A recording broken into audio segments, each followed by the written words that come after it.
Hey guys, it's Katie, Earth Life Mundane. As homeschool moms, I think a common struggle, a common theme that I see throughout is us wanting to do more than we actually can in a school day. We have all these fun, exciting things we want to introduce to our kids, but we lack the time and the ability to get it all done. So I'm going to share with you today how I get those extra things done, how I get to those things like music and art and all those good and wonderful and beautiful things that sometimes we can't squeeze into those regular days. And we're going to do that right now. So let's get started.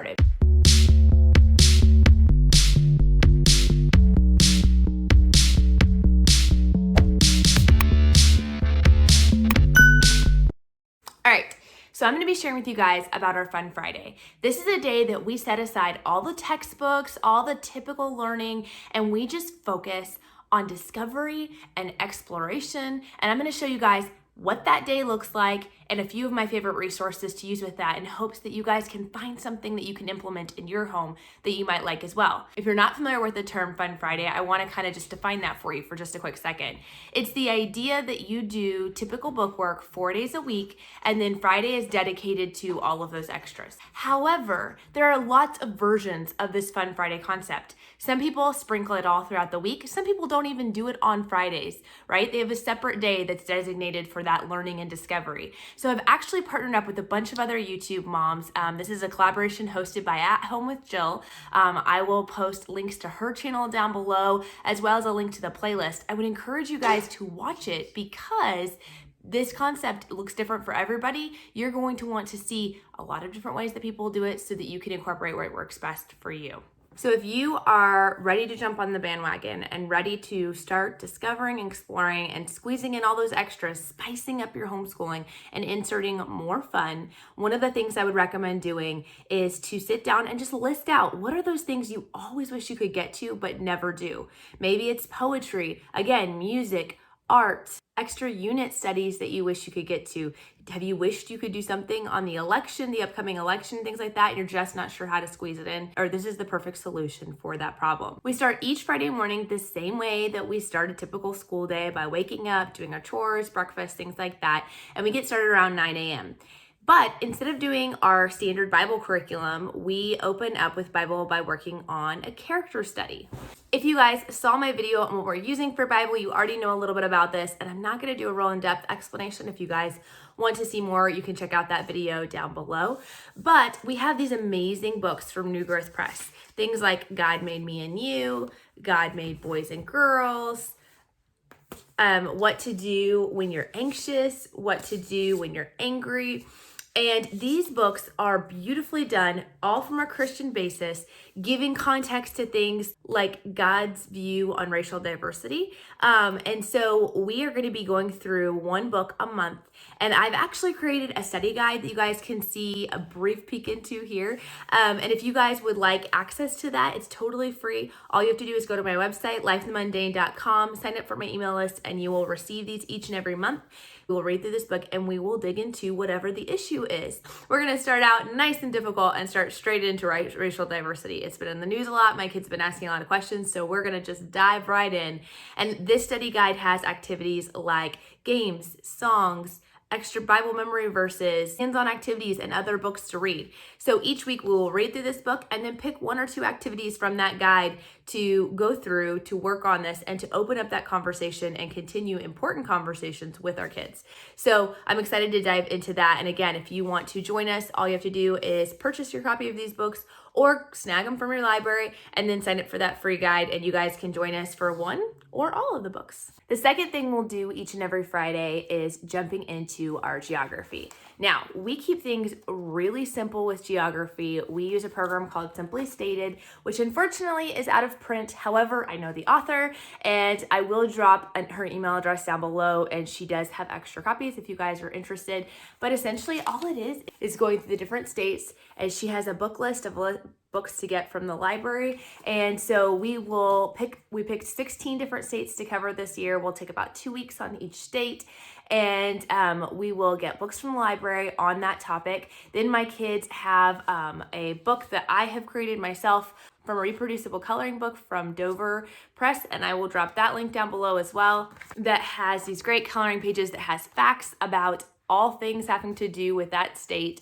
And so we will be going through that. We'll be learning a little bit more about that state, watching some YouTube videos about it, reading those books from the library, and just getting to kind of discuss that and just getting a little taste and flavor of that. The third and final thing that we will do every Friday, and then I'll get to some of the extras here, is working on unit studies. I really enjoy the concept of unit studies, but struggle to find the time to fit it in. I also struggle with how big they can get. If you're not familiar with unit studies, they can be your entire curriculum. It's that idea of starting with a spine, starting with a book or a concept, and then branching out and discovering the scientific part of it and looking into the art aspect and the history behind it and the geography behind it and going, I mean, it can go as deep as you want. Think about it, as this huge web that can go as deep as you want.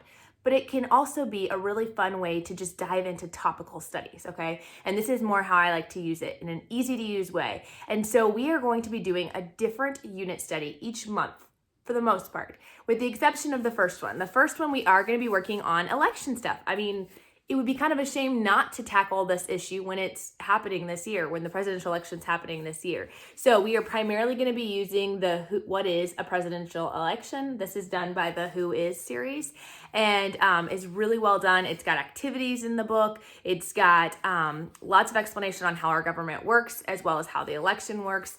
And then as a resource guide, we're also going to be using the Usborne Politics and Government book. It is more of a comic book look, but it has tons and tons of information. So when we're learning about the 3 branches of government on the first week in this book, we will look up any pages that correlate with that in this one. We're just going to take the time in September and October to cover the election, and we'll take 2 months to do it just because there's so much to dive into. There are tons of free resources on Teachers Pay Teachers, on Pinterest, and other things like that you can grab for these kinds of things. But I don't like making my own unit studies most of the time. It just happened to work for this particular topic for me. But typically I like pre-made unit studies, and that's where Masterpiece Studio comes into play. Masterpiece Studio, if you guys saw my curriculum video for my preschoolers and what we're using, they have a huge range of unit studies, some that span a whole year, some that are just more mini studies that go for a month or however long you want to do it. So for the month of November, we're actually going to be doing one of the Masterpiece Studio unit studies on the moon, because we're learning about astronomy and we'll be covering the moon in our science time. So we're going to be going a little deeper into the moon and Galileo. It has crafts and activities, books to read, coloring sheets, facts, all sorts of fun things like that. So we're going to be doing that, a little bit of that in November. And then in December, we're going to be doing their unit study on learning about Christmas in 3 different countries. And so I'm excited to dive into that and give my kids that worldview, that cultural aspect of how do these different places celebrate Christmas, including fun Christmas cookies or Christmas baking activities that we can do to bake something from each country that they would have around Christmas time. So whether or not you're into building your own or you like to get something pre-done, this is a great thing to add into your Fun Fridays. So those are the 3 things that we will do each and every Friday. But every other Friday, we actually have a homeschool science co-op that we do together with one other family. We're going through the same Apology Astronomy book, and we get together in the afternoons on Friday to do our science experiments together, which is really fun, and also to share what we've been learning in geography, because we're picking the same states and learning about that together. So on those Fridays, we will just have co-op afterwards, and that will be the end to our Fun Fridays. But on the Fridays we don't have co-op, I have a whole slew of other activities that we will rotate through. We will be doing a loop schedule. If you guys are not familiar with loop scheduling, I will drop some links to explain that a little bit better down below. But it's essentially the idea of, instead of saying we're always going to do this order, we just kind of pick up where we left off. So the 4 areas that we're going to kind of loop through each Friday is music, art, writing, and games. All right. So with this, we might get through all 4 of those categories in a Friday, and other Fridays we may only get through 1, and that's fine. We'll just pick up where we left off on the loop later. So what are we using for those 4 activities? Well, it's really simple. For music, I've got 3 different books that will be kind of the spine of what we're using. And then we can always add to it later as we go. But we're going to be using the Carnival of the Animals. It has a CD with it. It goes through and talks about what is an orchestra and the different families of music. And then it breaks down the song into the different animals and explains those parts of the songs.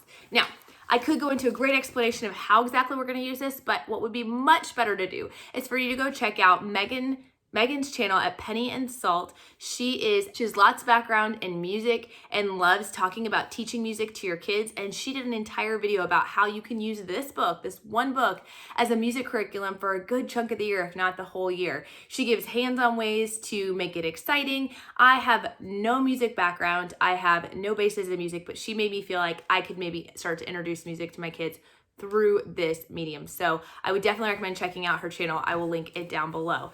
We're also going to be using 2 Usborne books, famous composers and classical music sticker books, and just reading just a little chunk. Again, we are allowed to be spontaneous and to decide that we're going to do all 3 of these books or just a paragraph in one book.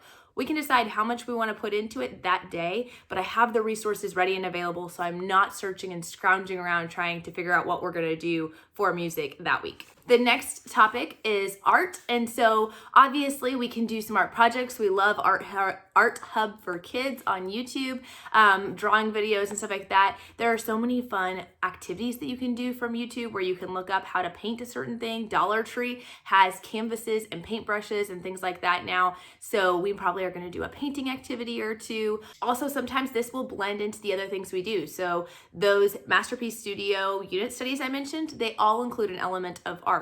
So if we're working on something like that, we may not do a separate art time, or we'll just focus more on books for that.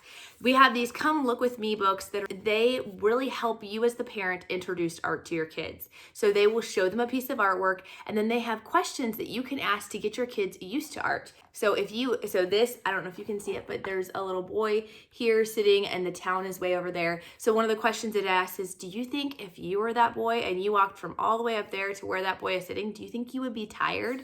It goes through like, what sounds do you think you might be hearing if you were in this picture? And talking about colors. And then it also has a little bio about the painting itself. So it's a great way to introduce art to your children. Then there's also, again, Usborne books. They have a lot of great resources.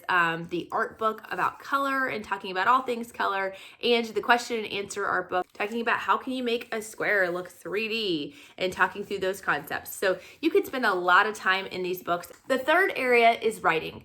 And I like to have some fun extra writing projects, but it's hard to squeeze those into the week as well. So we use things like story cubes, which are basically dice that have different pictures on them. You roll it, and then you can make a story with it. You could do this all verbally, especially if you have reluctant writers, just teaching them that, practicing that skill of storytelling, because that will translate into their writing eventually.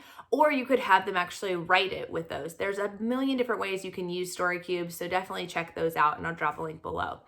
Also, we will be rotating between that and doing letter writing. If you guys have watched my channel before, you know that we love to write letters to friends and family who are out of town, and this is a great time to do that. However, in the past, I've tried to do that each and every Friday, have done really strong during the beginning of the year, and totally burnt out by the end of the year, because trying to help 6 kids write letters to get out to family is a little overwhelming. So what we will do this year is we'll kind of alternate those 2 activities, and maybe even have some kids work on story cubes while I'm helping other kids write letters, and then switch the following time. The fourth and final area is games. Board games are so amazing for our children's development. They teach sharing, they teach, playing fair and being a good sport, but they also teach different skills, right? Any board game will do, but there are some amazing educational board games that you could be taking advantage of. A few of our favorites right now are the Scrambled States of America, which is a geography game. I actually played this copy yet, it's brand new, but we have played it other places before, and I've been dying to get it, and I finally went ahead and purchased it for this year to go along with our geography. And then these are games my sons got for their birthday. Codemasters, anything from Think Fun is going to be a good educational game. Let me just say that right now. But Codemasters, working on coding through board games. And Potato Pirates, again, also done by Think Fun. There are so many more. I've done entire videos on board games, and if you guys want to see another video of some of our favorite Fun Friday board games, or a video on any of these other topics, digging more into what these unit studies look like, or what our music actually, what is inside of each book and stuff like that, let me know down in the comments. I would be happy to share that with you guys. I hope that whether you decide to implement a full Friday concept or just take a little bit of these resources and run with them, I hope that you can use some of these elements to bring that fun back into your homeschooling, to discover with your kids, and to introduce those concepts you always want to get to but can never get to. If you guys want to see videos more in depth on any of these different subjects, more board game, what board games we like to use, or how we do these particular unit studies, please drop that down in the comments below. I would love to make some of those for you guys if that's of interest to you.